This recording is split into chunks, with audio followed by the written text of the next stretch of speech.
Simple sentence মানে হলো যে সেন্টেন্সে একটি মাত্র ক্লজ আছে সেটি অবশ্যই মেন ক্লজ। কমপ্লেক্স সেন্টেন্স মানে হলো যে সেন্টেন্সে একটি মেন ক্লজ আছে তার সাথে এক বা একাধিক সাবঅর্ডিনেট ক্লজ আছে। আর কম্পাউন্ড সেন্টেন্স মানে হলো যে সেন্টেন্সে একাধিক ইন্ডিপেন্ডেন্ট ক্লজ আছে, অর্থাৎ একটা মেন ক্লজ সঙ্গে আরও একটা অন্ততপক্ষে কোঅর্ডিনেট ক্লজ আছে। এই যে বারবার বলছি ক্লজ আছে ক্লজ আছে, ক্লজ কি জিনিস? ক্লজ হলো একটা বড় সেন্টেন্সের মধ্যে ঢুকে থাকা ছোট ছোট সেন্টেন্স, একে আমরা ক্লজ বলি। তাহলে সেন্টেন্স মানে কি, কি করে বুঝবো সেটা একটা সেন্টেন্স কিনা? সেন্টেন্স হলো সাবজেক্ট আর অন্ততপক্ষে একটা ফাইনাইট ভার্বের কম্বিনেশন, তার সাথে অবজেক্ট বা আরো কিছু থাকতেও পারে নাও পারে। একটা সাবজেক্ট আর অন্তত একটা ফাইনাইট ভার্ব যদি একটা অর্থপূর্ণ শব্দ সমষ্টি তৈরি করে তাহলেই তাকে আমরা সেন্টেন্স বলবো। তাহলে এতক্ষণ ধরে আমি যেগুলো বলছিলাম এই সিম্পল সেন্টেন্স, কমপ্লেক্স সেন্টেন্স বা কম্পাউন্ড সেন্টেন্স, এদের সম্পর্কে খুঁটিনাটি জানতে গেলে আমাদের ক্লজ জানতে হবে। আজকের ক্লাসে আমরা সেই আলোচনাই করব যে এই তিন ধরনের সেন্টেন্স সম্পর্কে খুব খুঁটিয়ে ইন ডেপথ গ্রামাটিক্যাল বিষয় নিয়ে আমরা আজকে আলোচনা করব। Welcome my dear friends and my dear students, welcome once again to help self English YouTube channel. তাহলে দেখো, সিম্পল সেন্টেন্স মানে বললাম যে সেন্টেন্সে একটি মাত্র মেন ক্লজ থাকবে, সঙ্গে আর কোনো রকমের কোনো ক্লজ থাকবে না। কমপ্লেক্স সেন্টেন্স মানে হলো একটা মেন ক্লজ থাকবে, সঙ্গে একটা সাবঅর্ডিনেট ক্লজ থাকতেই হবে, সাবঅর্ডিনেট ক্লজ একটার বেশিও থাকতে পারে। আবার কম্পাউন্ড সেন্টেন্স মানে হলো একটা তো মেন ক্লজ থাকতেই হবে, সঙ্গে অন্তত একটা কোঅর্ডিনেট ক্লজ থাকতে হবে, কোঅর্ডিনেট ক্লজ এর চেয়ে বেশিও থাকতে পারে। কিন্তু আরেকটা বিষয় হলো, যদি এমন কোনো সেন্টেন্স হয় যার মধ্যে একটা মেন ক্লজ আছে, একটা কোঅর্ডিনেট ক্লজ আছে, একটা আবার সাবঅর্ডিনেট ক্লজ আছে, তাহলে সেই সেন্টেন্সটাকে কি বলবো? এইগুলি আমরা ক্রমশ আস্তে আস্তে শিখব। তাহলে প্রথমেই আমাদের জানতে হবে, দেখেই বুঝতে পারছো সব জায়গাতেই ক্লজ কথাটাই বারবার ঘুরে ফিরে আসছে। তাহলে মেন ক্লজ কোনটা, সাবঅর্ডিনেট ক্লজ কি জিনিস, কোঅর্ডিনেট ক্লজ কি জিনিস, এইগুলো প্রথম না শিখতে পারলে তাহলে কিন্তু এই ধরনের সেন্টেন্স বা পরবর্তীকালে তার ট্রান্সফরমেশন শেখা যাবে না। তাহলে এসো প্রথমেই আমরা ক্লজ নিয়ে খুব পুঙ্খানুপুঙ্খ আলোচনা করি। আজকের এই ক্লাসটা দেখার পরে কোনো রকমের কোনো গ্রামার বই তোমার আর হাত দেওয়ার কোনো প্রয়োজন পড়বে না, তুমি খুব খুঁটিয়ে শিখতে পারবে। আর যদি তুমি আরও গুরুত্ব দিতে চাও তাহলে অবশ্যই আমার সাথে একটা খাতা কলম নিয়ে বসো। তাহলে প্রথমেই প্রশ্ন হলো, ক্লজ কি জিনিস? না, ক্লজ হলো একটা বড় সেন্টেন্সের মধ্যে ঢুকে থাকা ছোট ছোট সেন্টেন্সগুলোকে বলি আমরা ক্লজ। যেমন মনে করো একটা ছোট্ট এক কামরা বাড়িও তো হয়। তাহলে এক কামরা একটা ছোট্ট বাড়ি, তাকেও যেমন আমরা বাড়ি বলে থাকি, মনে করো এটা একটা এক কামরা ছোট্ট বাড়ি, এটাও তো আমাদের একটা বাড়ি, একটাই ঘর আছে, এটাও তো বাড়ি। আবার একটা এমন যদি বড় বাড়ি যার মধ্যে এই রকম ঘর আছে একাধিক, তার মানে একটা বড় বাড়ির মধ্যে ছোট ছোট বাড়ি আছে যেগুলোকে আমরা ঘর বলি। তাহলে বড় বাড়ির মধ্যে ঢুকে থাকা ছোট ছোট ঘরগুলো, ছোট ছোট বাড়িগুলোকে আমরা যেমন রুম বলি, সেই রকম একটা বড় সেন্টেন্সের মধ্যে ঢুকে থাকা ছোট ছোট সেন্টেন্সগুলোকে আমরা ক্লজ বলবো। আশা করছি আমার কথাটা ধরতে পারছো। ক্লজকে এক কথায় আমরা বলতে পারি sentence. Clause equal to small sentence. ঠিক যেমন এক্সাম্পল দেখো, দুটোই sentence, I am reading, you are playing. এখন এই দুটোকে যদি জুড়ে দিই, এটাও একটা সেন্টেন্স, এটাও একটা সেন্টেন্স। যদি এই দুটোকে জুড়ে দিই, I am reading but you are playing, তাহলে সেন্টেন্স তো হলো একটা, কারণ শেষে আমি একটাই ফুল স্টপ দিয়েছি। তাহলে এর আগে যে সেন্টেন্স ছিল এইগুলোকে এখন কি বলবো? গোটাটা মিলে তো একটাই সেন্টেন্স হলো। এখন এর পরিচয় কি আর এর পরিচয় কি? না, এইগুলো এখন সেন্টেন্সের মধ্যে, বড় সেন্টেন্সের মধ্যে ঢুকে থাকা এই যে ছোট সেন্টেন্স, এইগুলো কি বলবো? এখন এর নতুন পরিচয় হয়ে গেল ক্লজ। এটিও একটি ক্লজ, এটিও একটি ক্লজ। তাহলে বুঝতেই পারছো, ক্লজ মানে হলো সেন্টেন্সের সমান। তার মানে সেন্টেন্সের সমান বৈশিষ্ট্য ওর মধ্যে থাকতে হবে। কি বৈশিষ্ট্য থাকতে হবে? না, সেন্টেন্স মানে হলো তার বৈশিষ্ট্য হলো সাবজেক্ট আর তার সঙ্গে অন্তত একটা ফাইনাইট ভার্ব, অন্তত একটা ফাইনাইট ভার্ব থাকতে হবে। তার সাথে আরো অনেক কিছু থাকতে পারে, ফাইনাইট ভার্বের সাথে অবজেক্ট থাকতে পারে, আরো ইনফরমেশন কিছু থাকতেই পারে। একটা অন্তত সাবজেক্ট এবং ফাইনাইট ভার্ব শুধু থাকলেই হবে না, এই সাবজেক্ট আর ফাইনাইট ভার্বটা একটা অর্থপূর্ণ শব্দ সমষ্টি তৈরি করতে হবে, একটা কমপ্লিট মিনিং যদি প্রকাশ করে, যেটা সেন্টেন্সের বৈশিষ্ট্য বলছি আমি। সেন্টেন্সের বৈশিষ্ট্যই হলো একটা সম্পূর্ণ অর্থ প্রকাশ করা, সাবজেক্ট আর ফাইনাইট ভার্ব মিলে অন্তত যদি করতে পারে তাকেই সেন্টেন্স বলি। তার ক্লজও তাই, যদি সে ক্লজটা সাবজেক্ট আর অন্তত একটা ফাইনাইট ভার্ব থেকে সে যদি কমপ্লিট মিনিং তৈরি করতে পারে তাকেই আমরা ক্লজ বলবো। যেমন এখানে আমি উদাহরণ দিয়ে এইমাত্র আমরা দেখিয়েছি। তাহলে এইবার দেখো, ক্লজগুলোটাকে খুব ভালো করে বুঝতে হবে। ক্লজ কয় রকমের, এই ক্লজের প্রকারভেদটা নিয়ে আমরা এবার আলোচনা শুরু করি। দেখো, ক্লজ সাধারণত দুই রকমের, ইন্ডিপেন্ডেন্ট ক্লজ আর ডিপেন্ডেন্ট ক্লজ। ইন্ডিপেন্ডেন্ট কথাটার মানে তোমরা জানো, স্বাধীন ক্লজ। স্বাধীন মানে হলো যেখানে ক্লজগুলো অন্য কারো উপরে নির্ভর করে না। I was reading, you were sleeping. আমি পড়ছিলাম, একটা সম্পূর্ণ অর্থ প্রকাশ করছে। ইউ ওয়ার স্লিপিং, তুমি ঘুমোচ্ছিলে, এটাও একটা সম্পূর্ণ অর্থ প্রকাশ করছে। এখানে দুটো, এরা দুজনেই ইন্ডিপেন্ডেন্ট ক্লজ, কেউ কারো উপরে নির্ভর করলো না। কিন্তু ডিপেন্ডেন্ট ক্লজ মানে হলো স্বনির্ভর নয়, ইন্ডিপেন্ডেন্টের মতো স্বনির্ভর নয়, এটা নির্ভরশীল, পরনির্ভরশীল ক্লজ। এখানে দেখো, দিস ইজ দ্য প্লেস, এটাই হলো সেই জায়গা। আর হোয়ার আই ওয়াজ বর্ন, এই অংশটা খেয়াল করো। যদি তুমি দিস ইজ দ্য প্লেস একে চাপা দিয়ে দাও হোয়ার আই ওয়াজ বর্ন, যেখানে আমি জন্মেছিলাম, এই ক্লজটা কিন্তু কোনো অর্থপূর্ণ মানে তৈরি করতে পারছে না, কোনো সম্পূর্ণ অর্থ তৈরি করতে পারছে না। আবার দিস ইজ দ্য প্লেস, এটি কিন্তু সম্পূর্ণ অর্থ তৈরি করতে পারছে। এটি হলো ইন্ডিপেন্ডেন্ট ক্লজ, এটি ডিপেন্ডেন্ট ক্লজ। এখানে দেখো, আই ওয়াজ রিডিংকে যদি বাদ দিই, ইউ ওয়ার স্লিপিং, তুমি ঘুমোচ্ছিলে, এ কিন্তু সম্পূর্ণ অর্থ প্রকাশ করতে পারছে। ওই জন্য এখানে এই দুটো ক্লজের কোনোটাই ডিপেন্ডেন্ট ছিল না। এইভাবেই আমরা ইন্ডিপেন্ডেন্ট আর ডিপেন্ডেন্ট ক্লজটা বুঝে নিতে পারবো। এইবার দেখো, ইন্ডিপেন্ডেন্ট ক্লজও আবার দুই রকমের। ইন্ডিপেন্ডেন্ট ক্লজ আবার দুই রকম, মেন ক্লজ বা প্রিন্সিপাল ক্লজ, একেই আমরা বলি প্রিন্সিপাল ক্লজ, আর কোঅর্ডিনেট ক্লজ। এইগুলোর তফাৎ আমরা আস্তে আস্তে খুব পরিষ্কারভাবে শিখে নেব, যে মেন ক্লজ কোনটা, কোঅর্ডিনেট ক্লজ কোনটা। আর ডিপেন্ডেন্ট ক্লজ যেগুলো, এই ডিপেন্ডেন্ট ক্লজগুলো মানে হলো এরাই হলো সাবঅর্ডিনেট ক্লজ, এরাই কমপ্লেক্স সেন্টেন্সের মধ্যে থাকে। এই ক্লজগুলি, এই সাবঅর্ডিনেট বা ডিপেন্ডেন্ট ক্লজ, এরা তিন রকম। এরা হলো noun clause, adjective clause or relative clause, আর একটা হলো অ্যাডভার্ব ক্লজ, কখনো অ্যাডভার্বিয়াল ক্লজও বলা হয়, অ্যাডভার্ব ক্লজ। তাহলে আমাদের এই যে ক্লজগুলো সম্পর্কে মোটামুটি ধারণা দরকার, যে ইন্ডিপেন্ডেন্ট মানে মেন ক্লজ, কোঅর্ডিনেট ক্লজ আর ডিপেন্ডেন্ট বা সাবঅর্ডিনেট ক্লজ, এই তিনটে চিনতে পারলেই আমরা সিম্পল সেন্টেন্স কোনটা, কমপ্লেক্স সেন্টেন্স কোনটা আর কম্পাউন্ড সেন্টেন্স কোনটা, এটা আমরা আজকে খুব পরিষ্কারভাবে বুঝে যাব। এর কিছু ব্যতিক্রমও থাকবে, সেগুলো নিয়েও আলোচনা করে নেব। একেবারে খুব ফুটিয়ে গ্রামার শেখা আমাদের কিন্তু উদ্দেশ্য। আর পরের ক্লাসে আমরা শিখব এই সাবঅর্ডিনেট ক্লজগুলোর যে তিনটে ভাগ, কোনটা নাউন ক্লজ, কোনটা অ্যাডজেক্টিভ ক্লজ, কোনটা অ্যাডভার্বিয়াল ক্লজ, কি তফাৎ এদের, এদের কাজই বা কি, এইটা নিয়ে পরবর্তী ক্লাসে আমরা খুব ফুটিয়ে আলোচনা করব।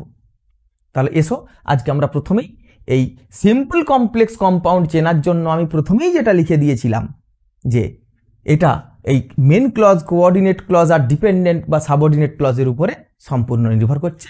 এইগুলোকে তাহলে কি করে চিনবো আমরা? দেখো, আমি দুটো সেন্টেন্স লিখে নিয়েছি। I was walking but you were sleeping. I was walking, এই যে সাবজেক্ট আর ফাইনাইট ভার্বের কম্বিনেশন। এই ফাইনাইট ভার্ব যদি তোমার বুঝতে অসুবিধা থাকে, অলরেডি আগে একটা ক্লাস বানিয়ে ভিডিও বানিয়ে রেখেছি, সেটা তোমরা দেখে নিতে পারো, আমি আই বাটনে লিঙ্ক দিয়ে দেবো। তাছাড়া ফাইনাইট ভার্ব সম্পর্কে আরও একটা ক্লাস তৈরি করে নেব, সেটাও তোমরা দেখে নিতে পারো। আমি এখন খুব সংক্ষেপে বলে রাখি, ফাইনাইট ভার্ব মানে হলো যে ভার্বটা টেন্স ক্যারি করে, মানে যে ভার্বটা দেখে বোঝা যায় সেন্টেন্সটা প্রেজেন্ট টেন্সে আছে না পাস্ট টেন্সে আছে না ফিউচার টেন্সে আছে, সেটিকে বলে ফাইনাইট ভার্ব। যেমন ওয়াকিং, এইটিকে দেখে কিছুই বোঝা যাচ্ছে না এটি কোন টেন্সে আছে, কিন্তু ওয়াজ একে দেখে বোঝা যাচ্ছে সেন্টেন্সটি এই অংশটি পাস্ট টেন্সে রয়েছে। তাহলে এই সাবজেক্ট ভার্বের কম্বিনেশন মানেই বলেছি এক একটা ক্লজ। তাহলে I was walking but you were sleeping, এখানে একটি লিঙ্কার রয়েছে, তাহলে এটি হলো মেন ক্লজ, এটি হলো কোঅর্ডিনেট ক্লজ। আবার দেখো আই ওয়াজ অ্যাবসেন্ট, সাবজেক্ট ভার্বের কম্বিনেশন, আমি অনুপস্থিত ছিলাম, সম্পূর্ণ অর্থ প্রকাশ করছে, এটি মেন ক্লজ। আর বিকজ আই ওয়াজ ইল, এটি হলো সাবঅর্ডিনেট ক্লজ। এখন প্রশ্ন হলো, আমি তো নাই মুখে বলেই দিলাম এটা মেন ক্লজ, এটা সাবঅর্ডিনেট ক্লজ, এটা কোঅর্ডিনেট ক্লজ, তুমি কি করে চিনবে যে কোনটা সাবঅর্ডিনেট ক্লজ আর কোনটা কোঅর্ডিনেট ক্লজ? এটা কিভাবে বোঝা যাচ্ছে একটু খেয়াল করো। এই সাবঅর্ডিনেট ক্লজ আর কোঅর্ডিনেট ক্লজ, তাহলে কোঅর্ডিনেট ক্লজও কিন্তু মেন ক্লজের সমান, প্রথমেই বলেছিলাম এরা দুজনেই ইন্ডিপেন্ডেন্ট ক্লজ। তাহলে যদি ইন্ডিপেন্ডেন্ট ক্লজ হয়, এটা কেন মেন ক্লজ হলো, এটা কেন কোঅর্ডিনেট ক্লজ হলো, এ কেন কোঅর্ডিনেট ক্লজ হলো না আর এ কেন মেন ক্লজ হলো না?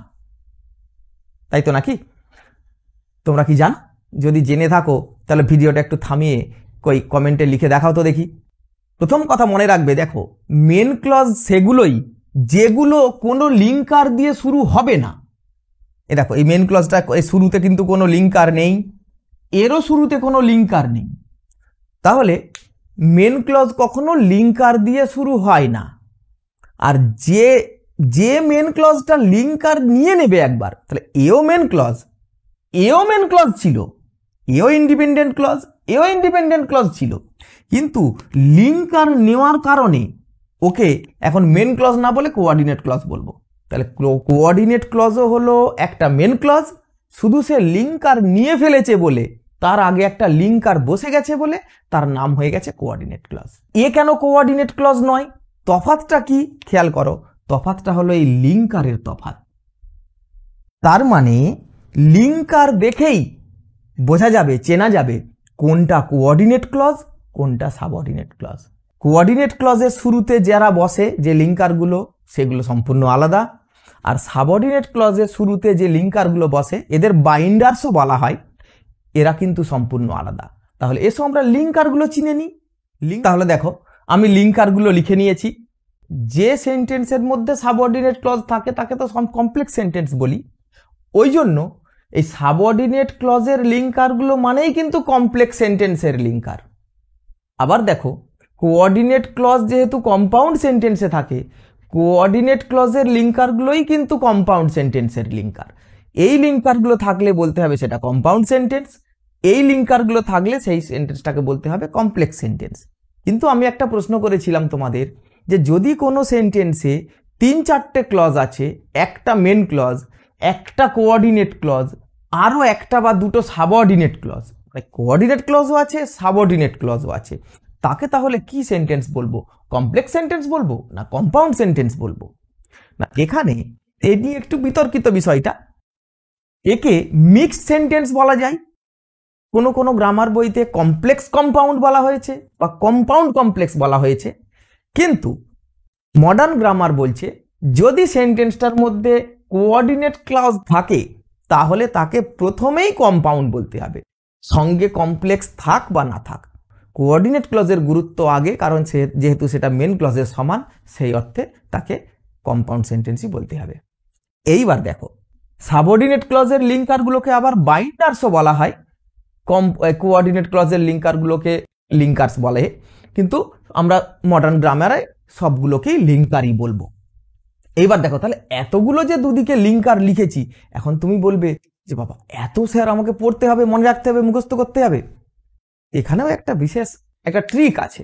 দেখো মনে করো তোমাকে দুটো আমি বক্স দিয়েছি, এই দুটো বক্সের মধ্যে যে কোনো একটির মধ্যে একটা বল রাখা আছে। এখন এটা খুব বুদ্ধির প্রশ্ন, তুমি বলো তো দেখি, দুটো বক্সকেই কি তাহলে আমার ওপেন করতে হবে ওই বলটা কোন বক্সে আছে বলার জন্য? বলো তো দেখি, দুটো বক্সকেই কি আমার ওপেন করতে হবে? তো না, একটা বক্সকে ওপেন করলেই হবে। আমি এই বক্সটা ওপেন করলাম, দেখলাম এর মধ্যে বল নেই, তার মানে এটা আর ওপেন করার দরকার নেই, বলবো ওইটাতে আছে। আবার এইটা ওপেন করে আমি পেয়ে গেছি, তার মানে বলবো ওইটাতে আর নেই। এ তো খুব কমন সেন্স। ঠিক সেই রকম তুমি যদি এই দুদিকের মধ্যে যে কোনো একদিকের লিঙ্কারটা খুব ভালো করে মনে রাখতে পারো, তাহলে এর মধ্যে না পড়া মানেই কমপ্লেক্স সেন্টেন্সের লিঙ্কার হয়ে যাবে। দুদিকটা ইকুয়ালি মুখস্থ করার দরকার নেই, একদিকটা ভালো করে মনে রাখলে আর একদিকটা পড়তে পড়তে এমনি মনে থেকে যাবে। এবার এসো দেখো, লিঙ্কারগুলোর সঙ্গে একটু পরিচয় করে নিই, একটু আলাপ করে নাও। WH ওয়ার্ড সবগুলোই খেয়াল করো, এগুলো সবই হলো সাবঅর্ডিনেট ক্লজের linker. Who, which, what, whom, when, where, why, how ইত্যাদি। হোয়াইল মানেই কিন্তু হোয়েন। আচ্ছা, এটা এই যে আমি সিম্বলটা দিয়েছি, তোমরা অনেকেই জানো, অঙ্কে পড়েছো, বলো তো এটা কিসের সিম্বল? পারলে কমেন্টে লিখে দেখাও। এটা কিন্তু ইকুয়াল টু নয়, অলমোস্ট ইকুয়াল টু। হোয়াইল যে আমরা যখন সেন্টেন্সের লিঙ্কারটা ব্যবহার করব যে ক্লজে, সেখানে হোয়াইল কথাটার মানেই কিন্তু প্রায় when, almost equal two when. That, so that, so dot dot দিয়ে দ্যাট, যেমন he is so weak that he can not walk, এই যে সো উইক দ্যাট, এই জন্য সো ডট ডট দিয়ে দ্যাট। ইফ, আনলেস মানেই হলো ইফ নট, ইফ মানে যদি, আনলেস মানে যদি না, ইফ আর নট মিলে আনলেস। এই যে আন আছে, আন দিয়ে আমরা অপোজিট করি না, এবল, আনএবল, নট এবল মানে আনএবল মিনস নট এবল, একটা নট আছে। দো, অলদো, যদিও, দুটোর মানেই যদিও, সামান্য তফাৎ দুটোর মধ্যে, এটা নিয়ে অত মাথা ব্যথার তোমাদের দরকার নেই, আমি পরে কখনো একবার আমি জানিয়ে বুঝিয়ে দেবো যে দো আর অলদো তফাৎ কি, খুব স্লাইট ডিফারেন্স আছে। অ্যাজ, অ্যাজ মানে as tall as, Shimul is as tall as Mihir. আবার so as, ওই একই ডিগ্রিতে এগুলো ব্যবহার করা হয়। till, until যতক্ষণ না, after, before, আর তিনটে খুব ইম্পর্টেন্ট লিঙ্কার আমি লেখার সময় প্রথমে ভুলে গেছিলাম। as, because, since, যে ক্লজে as ব্যবহার করা যায় সেখানেই because বা since ব্যবহার করা যায়। এইগুলো হলো এক একটা কম্বিনেশন সেট। কম্পাউন্ড সেন্টেন্সের লিঙ্কারগুলোই চলে এসো। And, as well as, almost equal to and, both dot dot দিয়ে and, both Rahim and Suman made the same mistake. But, yet, still, এই তিনটেরই কিন্তু মানে প্রায় একই, ওই জন্য আমি তিনটেকে প্রায় কাছাকাছি লিখেছি। যে ক্লজে তুমি বাট ইউজ করতে পারো, মোটামুটি ইয়েট আর স্টিল ইউজ করা যায়, সামান্য কিছু তফাৎ থাকতে পারে, অত মাথা ঘামানোর দরকার নেই তোমার। বাট, ইয়েট, স্টিল মোটামুটি এদের মানে কিন্তু একই। ঠিক যেমন অর, এলস, আদারওয়াইজ, তিনটেরই মানে প্রায় একই। আমি সব লিঙ্কারগুলো দিয়ে সেন্টেন্স করে করে তোমাকে দেখাবো, তুমি বুঝতে পারবে এক্ষুনি। সো আর দেয়ারফর এরা প্রায় একই, যেখানে সো ব্যবহার করব সেখানেই দেয়ারফর ব্যবহার করা যায়। ফর কিন্তু কম্পাউন্ড সেন্টেন্সের linker. Not only but also, Rabindranath Tagore is not only a poet but also an artist. Either or, neither নর। হাউএভার, নেভারদিলেস খুব একটা অত ব্যবহার করতে লাগে না। মোটামুটি এই পর্যন্ত তুমি মনে রাখতে পারলেই তোমার কাজটা মিটে যাবে। এগুলি হলো কম্পাউন্ড সেন্টেন্সের লিঙ্কার। এইবার এইগুলো দিয়ে আমি কিছু কিছু লিঙ্কার দিয়ে কয়েকটা সেন্টেন্স তোমাকে তৈরি করে দেখাচ্ছি, তুমি বুঝতে পারবে তাহলেই যে কোনটা সাবঅর্ডিনেট ক্লজের লিঙ্কার, কোনটা কোঅর্ডিনেট ক্লজের লিঙ্কার। আর এরপরে আমরা আলোচনা করব যে এমন কিছু কিছু লিঙ্কার আছে যে কম্পাউন্ড সেন্টেন্সেও বসে, মানে কোঅর্ডিনেট ক্লজেরও লিঙ্কার হয়, আবার সাবঅর্ডিনেট ক্লজেরও লিঙ্কার হয়, মানে কমপ্লেক্স সেন্টেন্সেও বসে। এটা খুব কনফিউজিং। সেই ব্যতিক্রমী স্পেশাল কেসগুলো কি, এগুলো নিয়ে আমরা পরে আসছি। দেখো, I have lost the book which you gave me yesterday.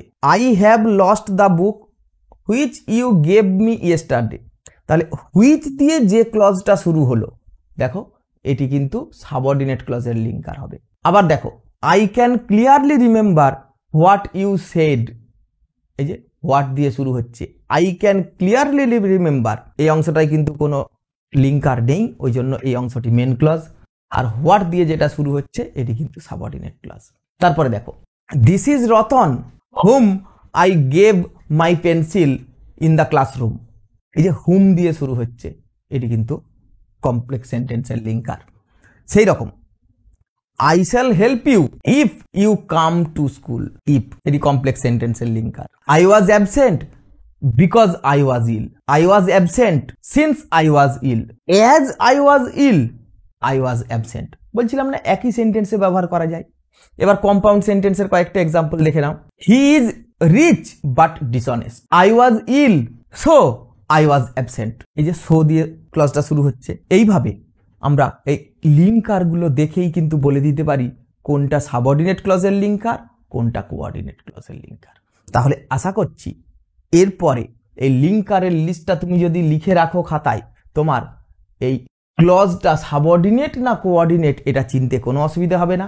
আর আমি প্রথমেই তোমাকে দেখিয়েছিলাম যে মেন ক্লজের সাথে সাবঅর্ডিনেট ক্লজ থাকলে সেই সেন্টেন্সটাকে বলবো কমপ্লেক্স সেন্টেন্স, আর মেন ক্লজের সাথে কোঅর্ডিনেট ক্লজ থাকলে সেই সেন্টেন্সটাকে বলবো কম্পাউন্ড সেন্টেন্স। আর যদি শুধুমাত্র মেন ক্লজ একটাই থাকে, তার সাথে কোনো ক্লজ না থাকে, তাকে বলবো সিম্পল সেন্টেন্স।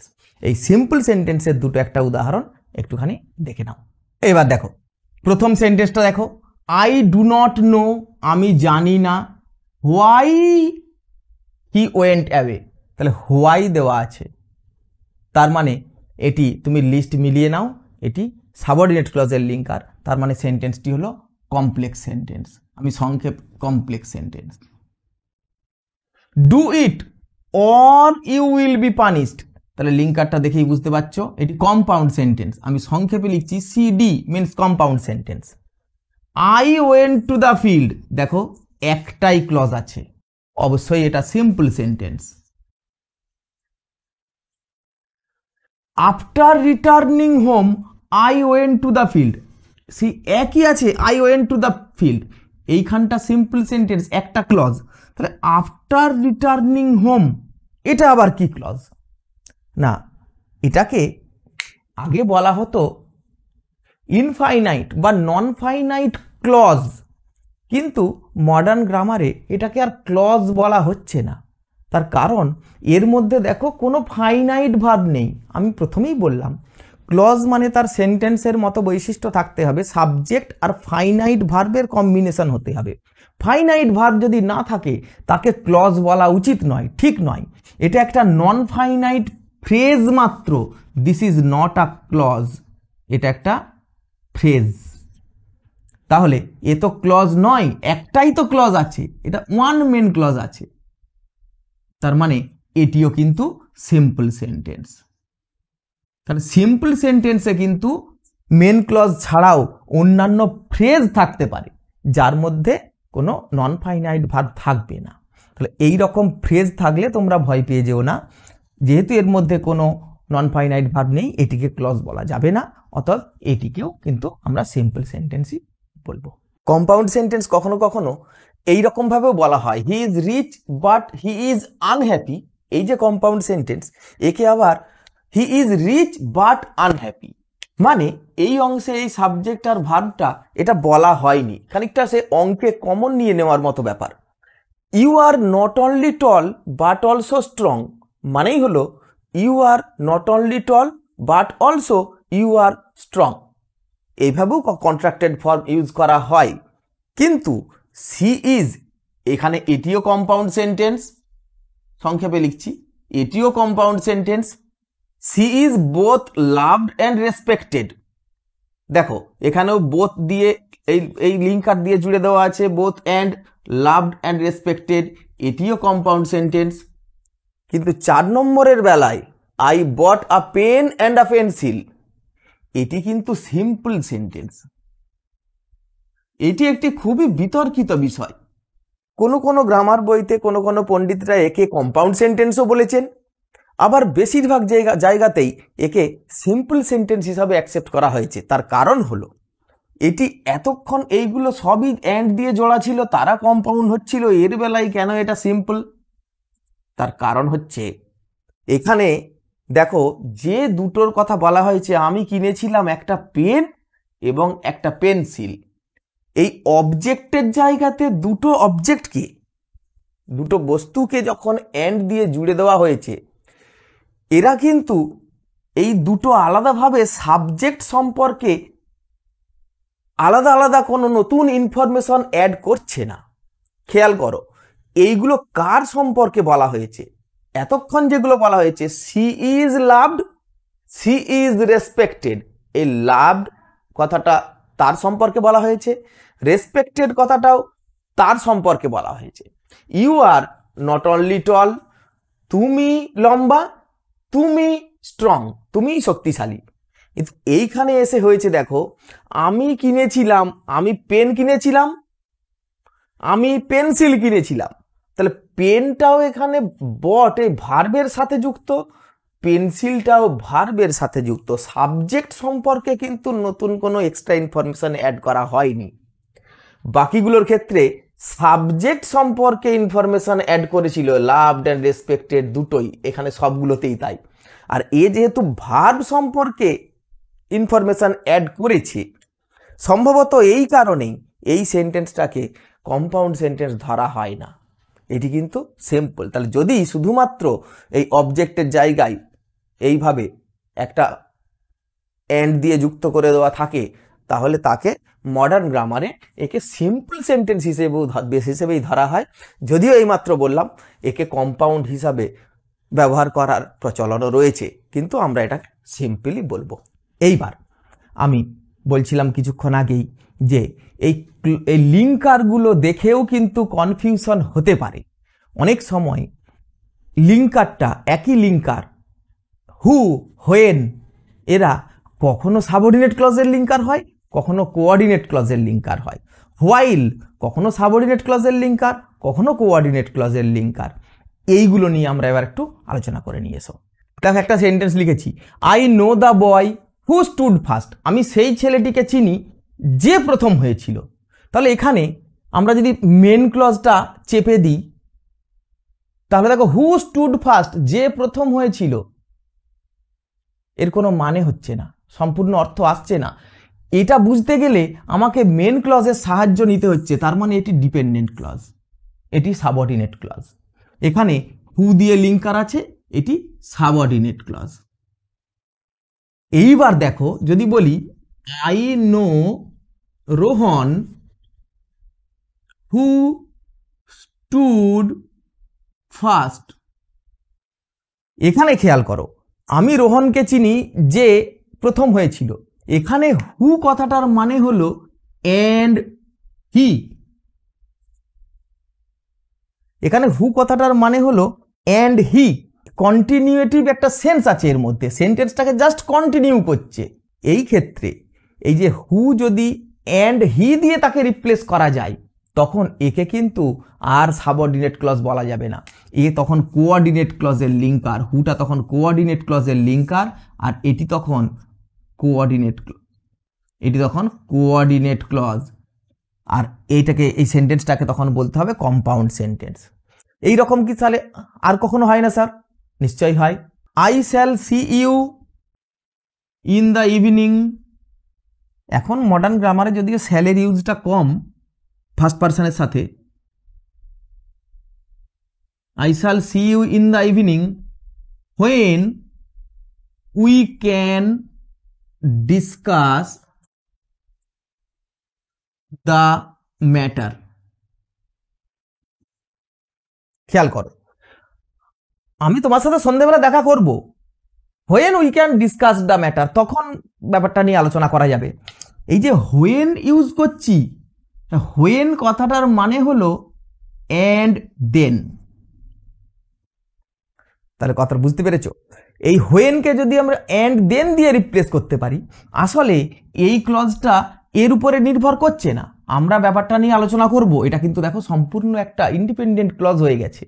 তাহলে লিঙ্কার কোনো কোনো ক্ষেত্রে এই রকম, এই যে দুটো একটা ব্যতিক্রমী ক্ষেত্রে এই লিঙ্কার কিন্তু দেখে খুব পরিষ্কার বোঝা যায় না।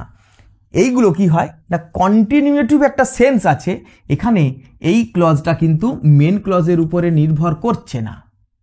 হি স্টুড ফার্স্ট, সে প্রথম হয়েছিল, এটা কিন্তু মেন ক্লজের উপরে নির্ভর করছে না। ওই জন্য এই ক্ষেত্রে এই দুটোকে আমরা কম্পাউন্ড সেন্টেন্স বলবো। এটা নিয়ে খুব বেশি তোমাদের গুরুত্ব দেওয়ার অত প্রয়োজন নেই, কারণ আমরা যখন ইংরাজি বলি বা লিখি আমরা কিন্তু এই জায়গাগুলোতে হু বা এখানে হোয়েন সাধারণত বলি না, আমরা দেন দিয়েই বলি। ওই জন্য এগুলো নিয়ে এত মাথা ঘামানোর দরকার নেই, বেশি বিব্রত হওয়ার প্রয়োজন তোমাদের পড়বে না। এগুলো খুবই ব্যতিক্রমী ব্যাপার, এগুলো খুব একটা কাজের নয় এত। এই সেন্টেন্সে আবার দেখো, do not use your mobile phone while you are driving. তাহলে তুমি খেয়াল করবে হোয়াইল আমি দু জায়গাতেই লিখেছিলাম। তাহলে হোয়াইল, এখানে হোয়াইল মানে হলো হোয়েন, যখন। আমি লিস্টে লিখে দিয়েছিলাম while almost equal two when, এই কারণেই। Do not use your mobile phone, যখন মোবাইল ফোন ব্যবহার করবে না যখন তুমি গাড়ি চালাচ্ছ, তাহলে এখানে হোয়াইল মানেই হোয়েন। ওই জন্য এটি সাবঅর্ডিনেট ক্লজ, মানে সেন্টেন্সটি কমপ্লেক্স সেন্টেন্স। কিন্তু এখানে দেখো, আই আর্ন অনলি 10,000 রুপিস, আমি মাত্র 10,000 টাকা রোজগার করি। হোয়াইল মাই ব্রাদার আর্নস মাচ মোর, যেখানে আমার ভাই অনেক বেশি রোজগার করে। এখানে হোয়াইল মানে কিন্তু যখন নয়, যেখানে। এটা দেখেই বুঝতে পারছো এখানে হোয়াইল কথাটার এক্স্যাক্ট মিনিংটা ইউজ করা হয়নি, আর এই ক্লজটা এর উপরে ডিপেন্ড করছে না। এখানে দেখো ইউ আর ড্রাইভিং, তুমি গাড়ি চালাচ্ছ, হোয়াই মানে কি এটা বুঝতে গেলে এই ক্লজে ফিরে আসতে হবে। এর উপরে ডিপেন্ড করছে, কিন্তু এই ক্লজটা এর উপরে ডিপেন্ড করছে না। My brother earns much more, this is independent clause. এই কারণে এটি কিন্তু কম্পাউন্ড সেন্টেন্স, এটি কিন্তু কম্পাউন্ড সেন্টেন্স, মানে ওটি কোঅর্ডিনেট ক্লজ। এই প্রসঙ্গে আরেকটা কথা বলে রাখি, আমি তোমাদের বলেছিলাম অর, এলস, আদারওয়াইজ, এগুলো প্রায় একই ক্লজের মধ্যেই এই তিনটাকে ব্যবহার করা যায়। যেমন listen to me or you will repent, আমার কথা শোনো না হলে তোমাকে পস্তাতে হবে, মানেই হলো listen to me else you will repent, listen to me else you will repent, listen to me otherwise you will repent, তিনটেরই মানে একই, ওই তিনটে অল্টারনেটিভলি ইউজ করা যায়। আরেকটা এক্সাম্পল দেখো, I am busy but I will help you. এখানে আই এম বিজি আমি ব্যস্ত, আই উইল হেল্প ইউ আমি তোমাকে হেল্প করব, দুটোই ইন্ডিপেন্ডেন্ট ক্লজ। এই জন্য বাট এটি ছিল কম্পাউন্ড সেন্টেন্স, মানে কোঅর্ডিনেট ক্লজের লিঙ্কার, এটি দেখো কোঅর্ডিনেট ক্লজ। আবার একটা এক্সাম্পল আমি তোমাকে দিচ্ছি, there is none but love his mother. এই সেন্টেন্সটিতে খেয়াল করো, দেয়ার ইজ নান বাট মানেই হলো হু ডাজ নট। এখানে there is none who does not love his mother, এমন কেউই নেই যে তার মাকে ভালোবাসে না। তাহলে বাট কথাটা অরিজিনালি এর মিনিংটা কিন্তু হু ডাজ নট, দেখো হু দিয়ে শুরু হয়েছে। এই কারণে এটিও একটি খুব ব্যতিক্রমী এক্সাম্পল, এটি কিন্তু এটা সাবঅর্ডিনেট ক্লজ, মানে এটি কমপ্লেক্স সেন্টেন্স। এই যে আমি এক্সাম্পলগুলো তোমাদের বলে যাচ্ছি জাস্ট জেনে রাখার জন্য, এগুলো নিয়ে তোমাদের খুব বেশি ব্যতিব্যস্ত হওয়ার দরকার নেই। তাহলে এতক্ষণ ধরে তোমাকে আমি শিখিয়েছি যে লিঙ্কার দেখে তুমি কিভাবে চিনবে। এইবার আরো দুটো খুব গুরুত্বপূর্ণ বিষয় রয়েছে।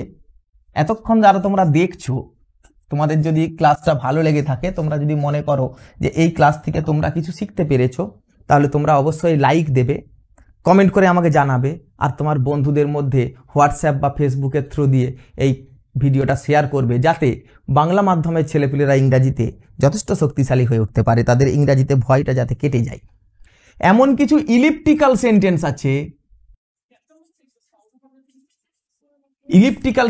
আছে, দেখো, হি is as tall as I, আমরা ডিগ্রি চেঞ্জ করার সময় লিখি হি is as tall as I, যখন বলছি হি is as tall as me তখন আলাদা। হি is as tall as I মানে হলো, আমি তো লিখেছিলাম লিঙ্কারের সময় যে অ্যাজ একটা লিঙ্কার আছে, এখানে দেখো অ্যাজ টল অ্যাজ আই মানে হলো এখানে একটা এম ছিল, আমরা এটাকে লিখিনি, কন্ট্রাক্টেড করে দিয়েছিলাম, সেন্টেন্সটাকে কন্ট্রাকশন করেছিলাম। He is as tall as I am, সে ততটাই লম্বা যতটা আমি। এটি হলো মেন ক্লজ, অ্যাজ টল পর্যন্ত, আর এটি হলো সাবঅর্ডিনেট ক্লজ। এটি কিন্তু কমপ্লেক্স সেন্টেন্স, আমরা অ্যামটা অনেক সময় বলি না।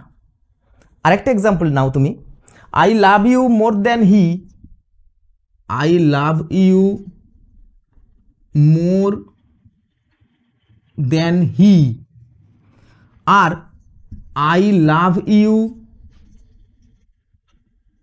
মোর দ্যান হিম। দুটো তফাৎ কি ভালো করে খেয়াল করো। এখানে এই যে আই লাভ ইউ মোর দেন থেকে শুরু হলো, দেন হি লাভস ইউ, এটি উজ্জ্ব আছে ওখানে। আর আই লাভ ইউ মোর দেন হিম, এখানে হিম মানে হলো আই লাভ। দুটো তফাৎটা খুব ইন্টারেস্টিং, একটু মনোযোগ দিয়ে দেখো তো বুঝতে পারছো কিনা। আমি তোমাকে ভালোবাসি, সে যতটা ভালোবাসে তোমাকে তার চেয়ে আমি বেশি তোমাকে ভালোবাসি, মানে দুজনে মিলে তোমাকেই ভালোবাসি। আমি তোমাকে বেশি ভালোবাসি, সে যতটা তোমাকে ভালোবাসে তার চেয়ে আমি বেশি ভালোবাসি। এখানে মানে হলো যখন হি এর বদলে হিম লিখব, I love you more than him, মানে আই লাভ ইউ আমি তোমাকে ভালোবাসি, আমি তাকেও ভালোবাসি। I love you, I love him, কিন্তু তাকে যতটা ভালোবাসি তার চেয়ে তোমাকে বেশি ভালোবাসি। এখানে দেখো আমি দুজনকেই ভালোবাসার কথা বলছি, আর এখানে দুজনে মিলে তোমাকে ভালোবাসার কথা বলছে। নিশ্চয়ই বুঝতে পারছো। যদি বুঝতে অসুবিধে হয় এই অংশটা তুমি আবার একবার দেখবে, তাহলেই তুমি বুঝতে পারবে। তাহলে শেষে হি লেখা আর হিম লেখার মধ্যে তফাৎ আছে। এই যে ইনকমপ্লিট সেন্টেন্সগুলো কন্ট্রাকশন করে আমরা লিখি, এগুলোকে আমরা বলি ইলিপ্টিক্যাল সেন্টেন্স। আর এক রকমের রয়েছে প্যারেন্থেটিক্যাল সেন্টেন্স, যেগুলোও এক ধরনের সিম্পল সেন্টেন্স। এই কথায় আসি এবারে। দেখো একটা আমি প্যারেন্থেটিক্যাল সেন্টেন্স লিখেছি। কেন প্যারেন্থেটিক্যাল বলছি? এর মধ্যে একটা প্যারেন্থেটিক্যাল ক্লজ আছে তাই। কোনটি? This house is the tallest house, এটি হলো main clause. This house is the tallest house. মাঝখানে এমন একটা ক্লজ লিখেছি যেই ক্লজটার বাকি সেন্টেন্সের সঙ্গে কোনো সম্পর্ক নেই, ওকে বাদ দিয়ে দেওয়াই যায়। ওটার কোনো সম্পর্কই নেই এর সাথে, এর মানের সাথে কোনো সম্পর্ক নেই। এটা আমি এক্সট্রা অ্যাক্সেসরিজের মতো আমি এটাকে জুড়ে দিয়েছি, একে বলে প্যারেন্থেটিক্যাল ক্লজ। ওই জন্য এই সেন্টেন্সটাকে বলে প্যারেন্থেটিক্যাল সেন্টেন্স। কিন্তু যেহেতু এই ক্লজটা মেন ক্লজের সঙ্গে কোনো সম্পর্ক নেই, ওই জন্য এই ক্লজটাকে আমরা ইগনোর করতে পারি, আর এই সেন্টেন্সটাকে আমরা বলবো সিম্পল সেন্টেন্স। তাহলে আমি প্রথমেই বলেছি একটা মাত্র ক্লজ থাকলে সিম্পল সেন্টেন্স, একটা মেন ক্লজের সাথে সাবঅর্ডিনেট ক্লজ একটা থাকলে কমপ্লেক্স, আর একটা মেন ক্লজের সাথে কোঅর্ডিনেট ক্লজ থাকলে সেটা কম্পাউন্ড সেন্টেন্স। আশা করি তোমরা আজকের ক্লাসটা পুরোপুরি বুঝতে পেরেছো। যদি তোমাদের কোনো এরপরেও প্রশ্ন থেকে যায় সেটা আমাকে জানাবে, আমি প্রয়োজন হলে আবার একটা ভিডিও করে আমি আবার বুঝিয়ে দেব। এর পরবর্তী ক্লাসে আমরা noun clause, adjective clause, adverb ক্লজগুলো নিয়ে আলোচনা করব। আজকের ক্লাসটা যদি ভালো লেগে থাকে তোমাদের, তাহলে অবশ্যই তোমরা বন্ধুদের মধ্যে সেটা শেয়ার করবে। এতক্ষণ আমার সাথে থাকার জন্য ধন্যবাদ। Thank you for watching.